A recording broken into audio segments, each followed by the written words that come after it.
Troisième partie. Donc, une fois les premiers pas faits, donc comment est-ce que tu as cheminé? Comment est-ce que tu as continué cette recherche personnelle? Alors il faut savoir que le Japon était fort inquiet du développement en Europe. Et il était inquiet à juste titre. Si l'un ou l'autre a pris le livre de Yoshimura aujourd'hui, il fait parfaitement état de cette situation à l'époque. Et qu'en même temps, le Japon a soutenu le développement en Europe de façon forte, mais il l'a soutenu avec deux questions. Une première, c'est est-ce que nous commettons une erreur en exportant le kendo? Et cette question est restée pendante très très très longtemps, avec un artisan fondamental, je pense qu'on ne sait pas assez ce qu'on lui doit, qui est Kazahara. Et Kazahara Sensei, qui était donc le secrétaire général de la Fédération japonaise et le secrétaire général de la Fédération internationale, s'est énormément impliqué pour l'Europe. Donc ça a fait que entre 76, bon, c'est fin 76 que j'ai commencé et 79 qui est le championnat à Sapporo, donc sur 2 ans et demi grosso modo, on a vu défiler beaucoup de sensei qui restaient 3 jours, qui faisaient un tour d'Europe ou un demi-tour d'Europe, ou en tout cas un tour d'Europe dans les pays qui étaient membres, il n'y en avait pas tellement non plus à ce moment-là, qui sont tous venus en... On voyait qu'ils cherchaient à comprendre. On voyait qu'ils appartenaient plus ou moins au clan qui était prêt à faire de l'export pour le kendo et au clan qui disait mais enfin ces gaijins ne comprendront jamais rien et vont ruiner un élément fondamental de notre culture. Et donc Kazahara est vraiment la pierre importante parce que lui était pour l'extension du kendo vers l'Europe.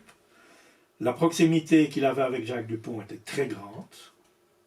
Et donc, comme Jacques m'avait envoyé le remplacer, j'étais côte à côte avec lui. Donc très tôt, j'ai rencontré Kazahara. En 79, quand nous sommes allés à Sapporo, Kazahara avait décidé d'envoyer en Europe 2 de ses poulains, Shiohiri Hirakawa. Et donc Shiohiri avait été destiné à séjourner en France pour un certain temps. Hirakawa était destiné à passer une année en Europe, mais devait circuler au travers de tous les pays. Il se fait que Hirakawa était à Kitamoto au moment où j'y ai donc été en 79, que Kazahara m'avait dit c'est celui sur lequel je compte en tout cas pour faire ce tour et cette vision de l'Europe, et que j'avais bien fité avec lui. La façon de faire le kendo me semblait être celle qui me correspondait tout à fait. Je dirais que c'est simple pour ne pas dire simpliste, c'était body center catch, bam, c'était réglé. Et il avait naturellement largement à l'époque tous les moyens de le faire, moyens qu'il a d'ailleurs toujours aujourd'hui. Donc comme j'avais un ressenti positif à son égard, j'avais plaidé la cause de la Belgique en disant nous sommes un petit pays, nous n'avons pas beaucoup de monde, nous sommes pauvres, on n'a pas de sous, etc. Il devait rester 4-5 jours, je dis est-ce qu'il ne peut pas rester un mois ou un truc. Ça, on ne le fait que quand on est innocent, naturellement. Il a dit oui. Donc, Nobuo est arrivé. Il est resté un mois. Après un mois, ça a été le déchirement dans les familles, parce qu'on était tous avec des cernes jusqu'au milieu du visage. Moi, je peux parler pour moi, on a eu la trouille, parce que quand il est arrivé de Pologne. Et il est resté un mois chez moi, il dormait ici à l'étage au-dessus et Nick avait fait un plat avec une casserole de, je ne sais pas exactement quoi, mais enfin c'était un genre de ragoût, des trucs du genre, et elle comptait en avoir pour 2 jours ou 3 jours. Ça n'a pas dépassé le souper, et il a quasiment même mangé la casserole s'il avait pu. Donc c'était un moment qui était un moment extrêmement riche, puisque j'en étais quand même qu'à mes débuts, donc à un moment où on se laisse imprégner beaucoup plus facilement que quand on a déjà fait une certaine partie du chemin. C'était le sensei que j'étais prêt à suivre véritablement, parce que son kendo m'avait impressionné. J'avais vu d'autres sensei avec des kendo impressionnants, mais dont je savais que ce n'étaient pas des kendo pour moi. Je me souviens d'un sensei Okubo, qui était un petit sensei assez rond. Jamais ce type n'était en dessous de ton shinai. Mais c'était le roi du taisabaki au millimètre près. Hein. Tu ratais, mais tu es convaincu que le coup d'après, tu l'avais. Et tu ne l'as jamais eu, bien entendu. Mais je savais que ça, déjà que j'arrivais avec des jambes qui étaient blessées, ça n'allait pas être un kendo dans lequel je pouvais, moi, m'exprimer dans le truc. Donc, l'autre droit, boum, ça c'était quelque chose qui me semblait être praticable en ce qui me concerne. Donc, il est resté 1 mois. Ce mois-là, on s'est donc entraîné tous les soirs. Le premier jour, quand il arrive au soir, il parle parfaitement le japonais, je parle parfaitement le français, ou enfin, quelques exceptions près. Et on a dû commencer à se comprendre. Donc on a véritablement construit une espèce de log dans lequel les quelques rares mots de japonais que je connaissais, je pouvais les utiliser, lui les 2-3 mots d'anglais qu'il avait, etc. Et pendant la journée, moi je travaillais, lui était à la maison et il avait sympathisé avec notre fille qui devait avoir, je ne sais pas, 6 ans ou 8 ans, elle était en première primaire ou quelque chose comme ça.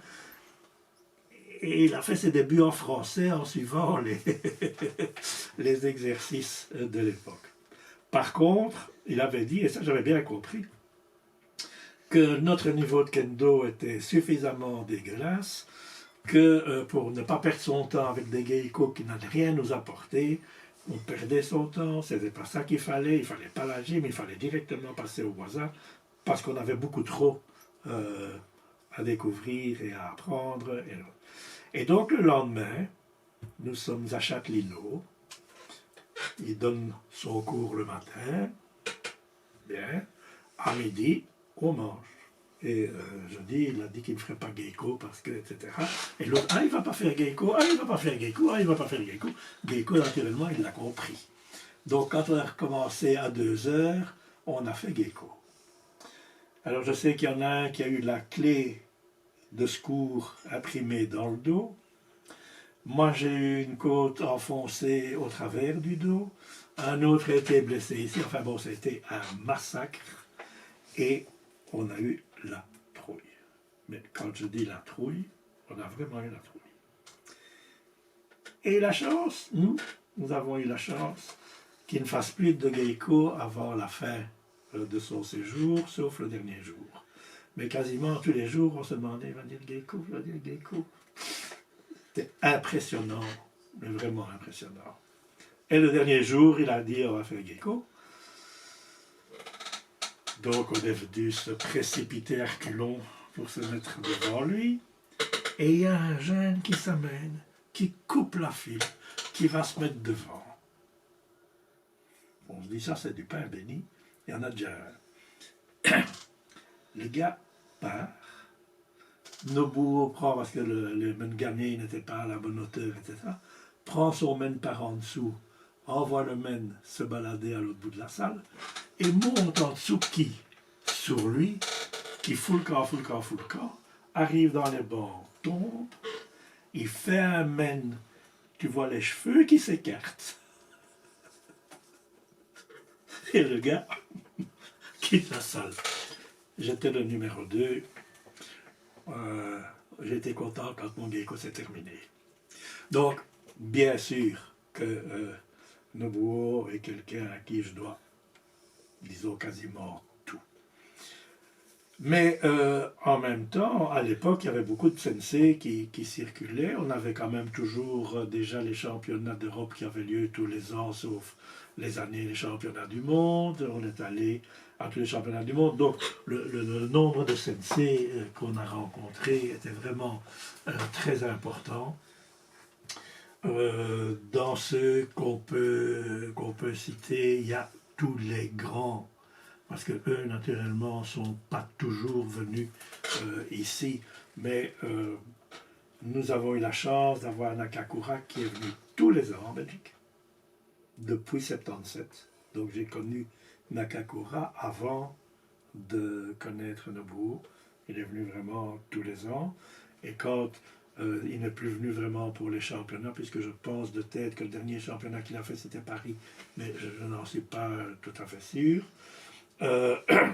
Après, c'est nous qui allions le voir, et puis il est venu avec Nobuo tous les ans, donc ça a été important.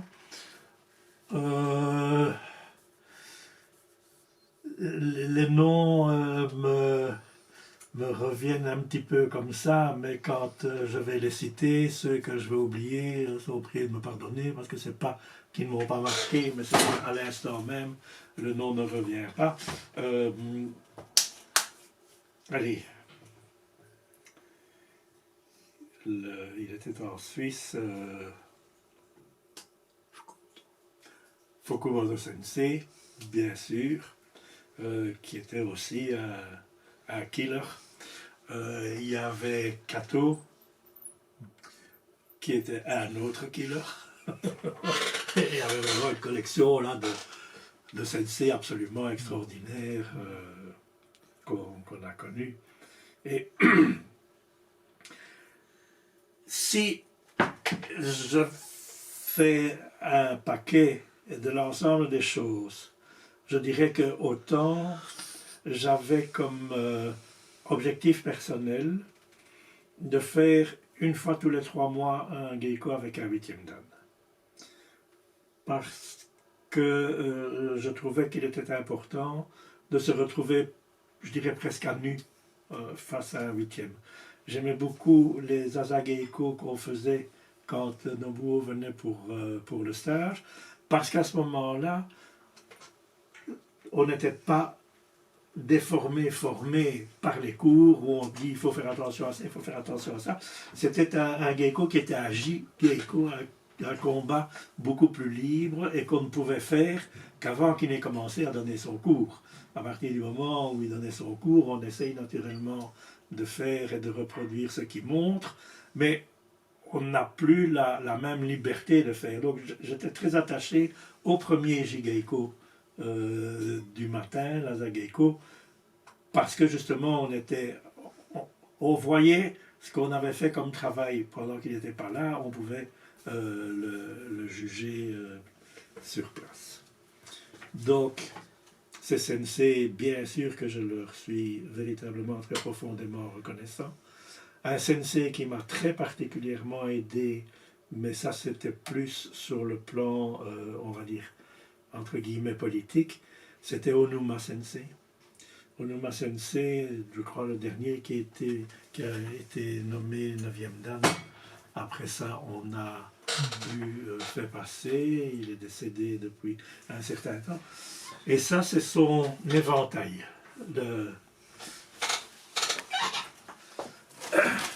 C'est une feuille qu'il m'a donnée. Ce que je lui dois, c'est qu'il m'a aidé à me mettre sur la ligne des sensei. Je ne sais pas, je devais être 3e, 4e dan à l'époque, quand je l'ai rencontré de façon plus précise. C'était lui que j'avais eu déjà comme professeur quand j'ai fait Kitamoto. Kitamoto, j'étais dans son groupe. Et bien sûr qu'à 3e, 4e dan, on n'ose pas aller se mettre à côté de toutes ces éminences. Et il m'a dit 2 choses.